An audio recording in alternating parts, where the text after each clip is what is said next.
Hello students, this is lecture number 5 on the topic poverty.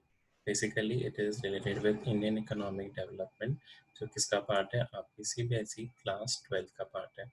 Those students who have not seen the previous lecture वो मेरे YouTube channel से जाके मेरे previous lectures देख सकते हैं. मैंने अभी तक इस टॉपिक के ऊपर 4 लेक्चर्स बना दिए हैं. So let us start with this current topic. Last topic में हमने देखा था पर्टिकुलरली और सेल्फ एम्प्लॉयमेंट प्रोग्राम्स. अब जो सेल्फ एम्प्लॉयमेंट प्रोग्राम्स होते हैं उसमें मैंने आपको 4 सेल्फ एम्प्लॉयमेंट प्रोग्राम्स के बारे में बताया था. See basically self employment programmes में क्या था, गवर्नमेंट हेल्प कर रही थी आपको एक नया इंटरप्राइज सेटअप करने के अंदर, आपको एक नई इंटरप्राइज खोलने के लिए. अब जो अपन वेज एम्प्लॉयमेंट प्रोग्राम्स पढ़ेंगे उसमें government will give you wages, means government आपको एम्प्लॉय कर रही है. जैसे फर्स्ट स्कीम इसके अंदर है Mahatma Gandhi National Rural Employment Guarantee Act. ये एक तरह का एक एक्ट ही है जिसमें क्या होता है 100 डेज का एम्प्लॉयमेंट गवर्नमेंट की तरफ से मिलता है टुवर्ड्स द अनएम्प्लॉयड पर्सन. अब ये एक्ट कब आया था? एज यू कैन सी ये जो एक्ट था ये आया था पर्टिकुलरली 2005 में. अगर आप देखें तो ये अगस्त 2005 में पार्लियामेंट की तरफ से पास हुआ था. एक न्यू एक्ट था. इसके अंदर क्या हुआ, इसमें बोला कि भैया हम आपको गारंटीड वेज एम्प्लॉयमेंट प्रोग्राम देंगे. कितने दिन के लिए? 100 दिन के लिए इन अ ईयर. आपने 10th क्लास में इसके बारे में बहुत पढ़ा होगा, MG NREGA, that is Mahatma Gandhi National Rural Employment Guarantee act. याद रखना इसमें 1 मार्क ऑब्जेक्टिव जो आ सकता है, 1 mark objective is for the date कि कब ये लॉन्च हुआ था. तो ये अगस्त 2005 को लॉन्च हुआ था और इसके अंदर it was been providing the wage employment. Wage employment मिल रहा है मतलब यहाँ पे आप ना खुद का बिजनेस स्टार्ट नहीं कर रहे हो, आप गवर्नमेंट के अंडर काम कर रहे हो. गवर्नमेंट आपको वेजेस प्रोवाइड कर रही है. कितने दिन के लिए? Assurity 100 days in a year.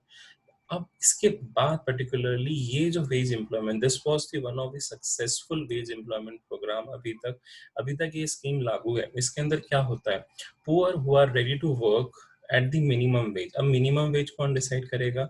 Government will decide the minimum veg.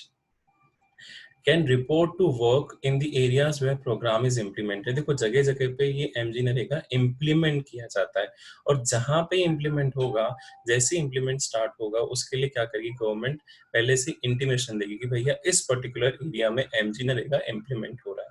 अगर रीसेंट फैक्ट की बात करें, जैसे अभी आप देख सकते हैं, तो रीसेंट फैक्ट की बात करें तो 2013-14 में nearly 5 crore households got employment opportunities. मैंने यहाँ बोला है they are giving you employment opportunities, they are not giving you a business opportunity. business opportunity दी थी self employment generation program के लिए. ये जो particularly है, this is particularly what this is MG NREGA एक एक्ट है एंड इसे एक प्रोग्राम की तरह इम्प्लीमेंट किया जाता है. देखो 100 डेज का अगर एम्प्लॉयमेंट गवर्नमेंट नहीं दे पाई तो उसको उस पर्सन को क्या मिलता है? अलाउंस मिल जाता है which is known as unemployment allowance.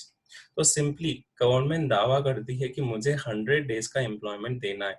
अगर आप 100 डेज का एम्प्लॉयमेंट नहीं ले पाए तो आपको क्या मिलेगा? Unemployment allowance. सिंपल एग्जांपल, मान लो कि आपको 80 दिन का काम गवर्नमेंट ने दे दिया, लेकिन 20 दिन का आप क्या करेंगे? तो 20 दिन के आपको मिलेंगे अनएम्प्लॉयमेंट अलाउंस, क्योंकि अश्योरिटी उन्होंने बोला है कि वो कितने दिन का मिनिमम काम देंगे.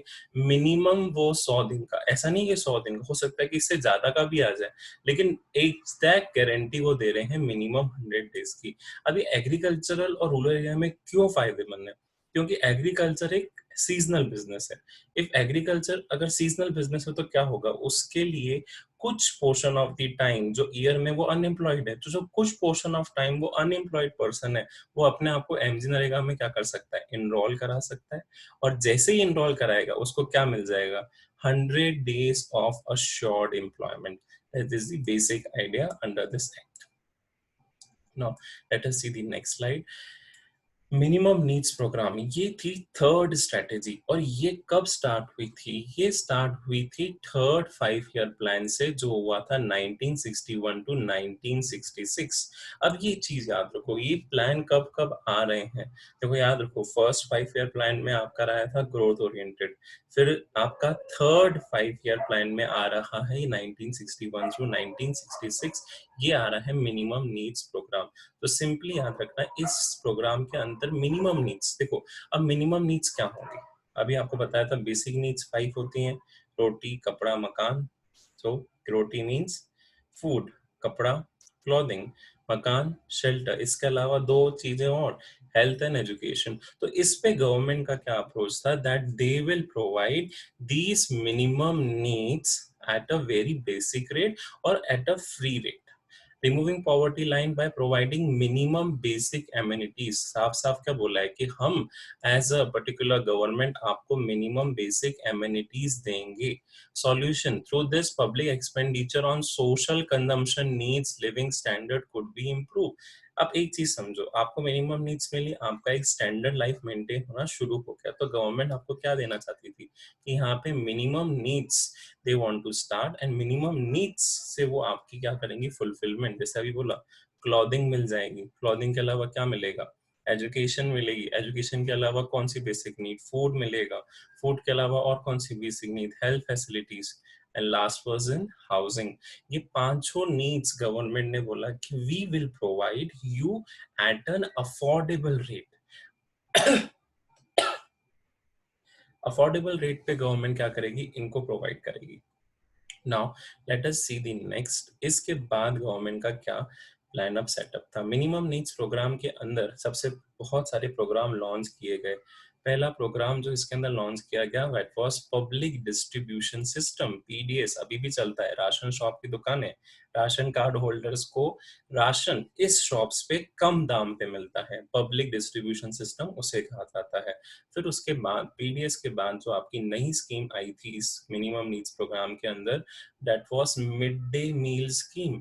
अब मिड डे मील स्कीम का मतलब क्या है भैया, मिड डे मील स्कीम का मतलब यहाँ पे है कि भैया जो पर्टिकुलरली आपके जो स्टूडेंट्स हैं which are going in government schools, तो उनको मिड डे मील स्कीम मिलेगी, they will be provided lunch facility by the government. अब इसके दो फायदे थे। पहला, this was encouraging the rural sector people कि भैया बच्चों को भेजा जाए।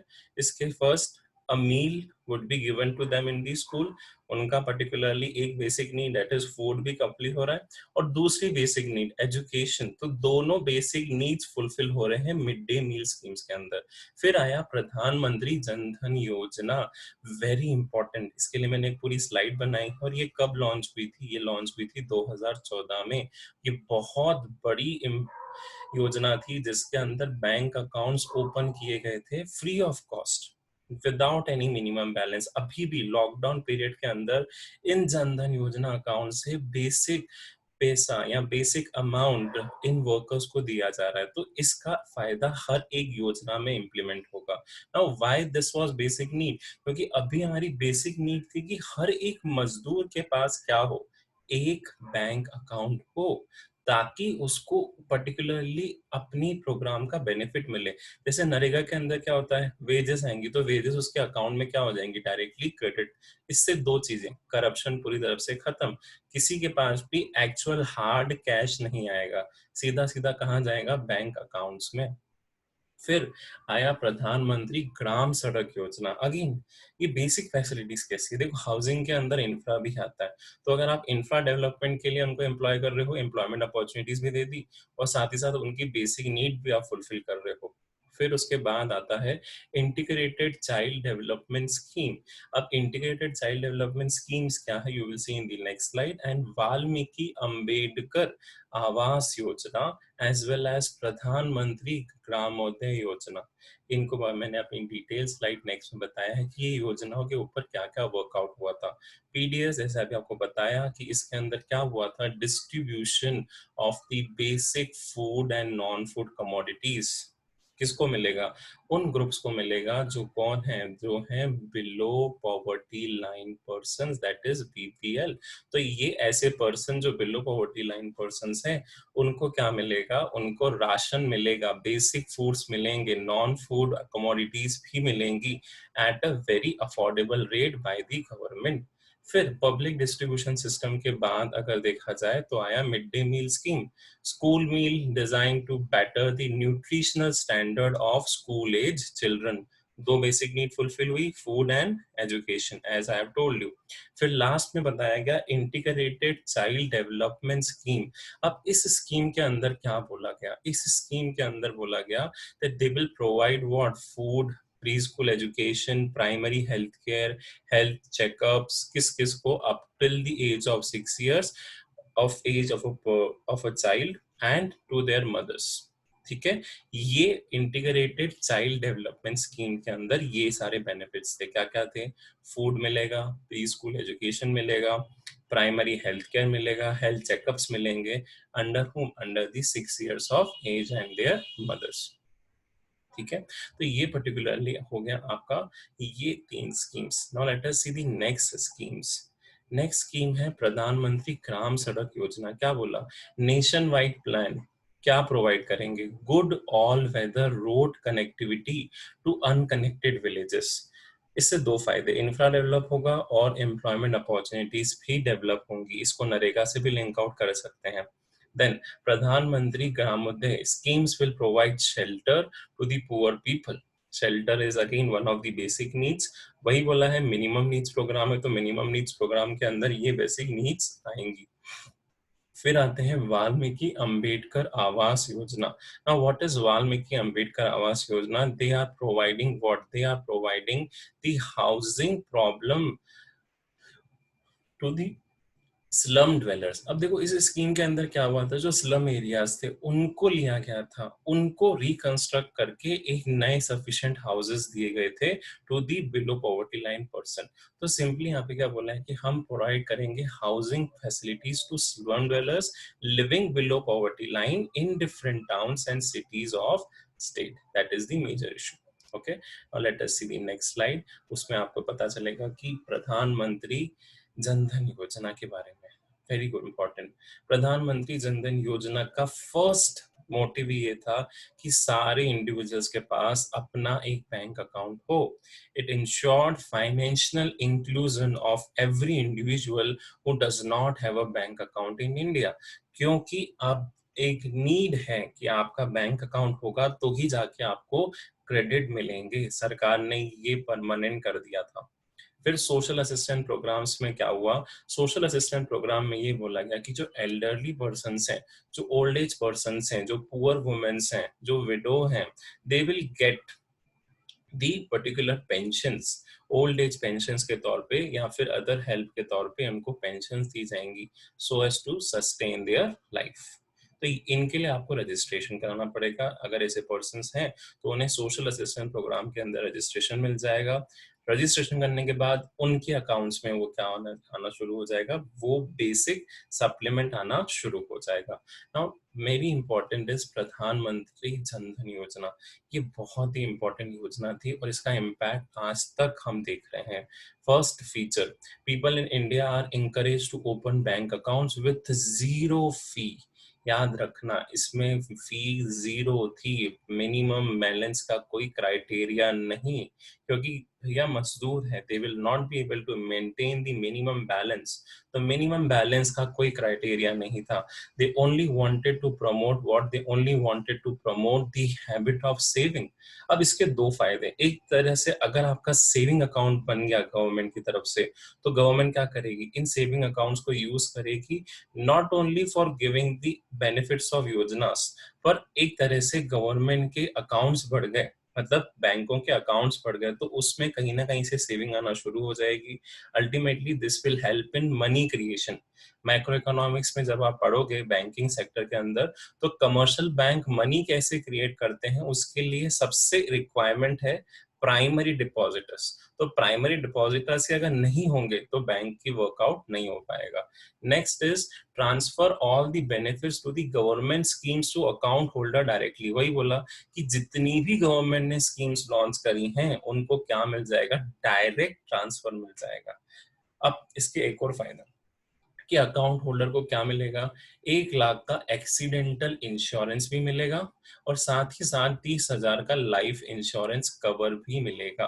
दैट इज द मेजर कि अकाउंट होल्डर को क्या मिलेगा, अकाउंट होल्डर को यहाँ पे मिलेगा 1 लाख का पर्टिकुलरली लाइफ, अपना 1 लाख का एक्सीडेंटल इंश्योरेंस और उसके बाद 30,000 का लाइफ इंश्योरेंस कवर अगर आप जनधन योजना के अंदर इंसर्टेड है।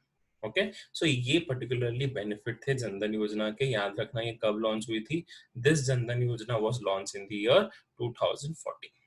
देखो डीमोनेटाइजेशन भी इसके बाद ही आया, प्रॉपर प्लानिंग के साथ गवर्नमेंट चलती है। जनधन योजना आ गई, जनधन योजना के बाद ही मोदी जी ने क्या करा, डीमोनेटाइजेशन का आदेश दिया, क्योंकि अगर डीमोनेटाइजेशन तब आ जाता तो आपके पास अकाउंट्स ही नहीं होते, मजदूरों का जो पैसा था वो कहाँ डिपॉजिट कर पाते। तो जनधन योजना इम्प्लीमेंट होने के बाद ही that was the process to go for demonetization. So आज के लेक्चर के लिए इतना ही। Thank you for listening me. Kindly subscribe my channel so that you can get the further updates very easily and do press the bell icon ताकि आपको updates मिलते रहे। Thank you. This is Kapil Goplani signing off.